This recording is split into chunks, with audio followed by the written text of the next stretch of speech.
வணக்கம் நண்பர்களே. நாம இப்போ ஜெர்மனியோட வீதிகளில் ஓடும் ஒரு சிறப்பான பொது போக்குவரத்து வாகனத்தை பார்க்கிறோம். இது வழக்கமான பேருந்து மாதிரி இல்லாம 2 பேருந்துகள் ஒன்னா இணைக்கப்பட்டது போல ரொம்ப நீளமா இருக்கும். ஜெர்மனி போன்ற வெளிநாடுகள்ல பயணிகள் நெரிசலை குறைக்க இந்த மாதிரி இரட்டை பேருந்துகள் ஆர்டிகுலேட்டட் பஸ்ஸஸ் ஸ்லாஷ் கேலன்க் பஸ் அதிகமா பயன்படுத்தப்படுது. இதோட சிறப்பம்சம் என்னன்னா, நடுவுல இருக்கிற அந்த வளைக்கக்கூடிய பகுதி ஃப்ளெக்ஸ் ஜாயிண்ட் தான். இது ரப்பர் முகம் மாதிரி அமைக்கப்பட்டிருக்கும். அதனால தான் இந்த பேருந்துகள் கூர்மையான திருப்பங்கள்ல ஷார்ப் டர்ன்ஸா கூட ரொம்ப எளிதா திரும்ப முடிகிறது. சரி, இது எப்படி வேலை செய்யுது?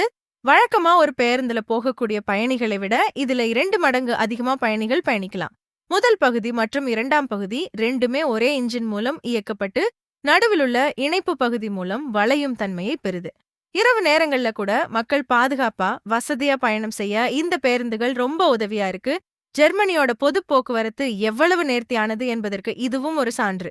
இந்த வீடியோ உங்களுக்கு பிடிச்சிருந்தா மறக்காம லைக் பண்ணுங்க, சப்ஸ்கிரைப் பண்ணுங்க. அடுத்த வீடியோவில் சந்திக்கலாம். நன்றி, வணக்கம்.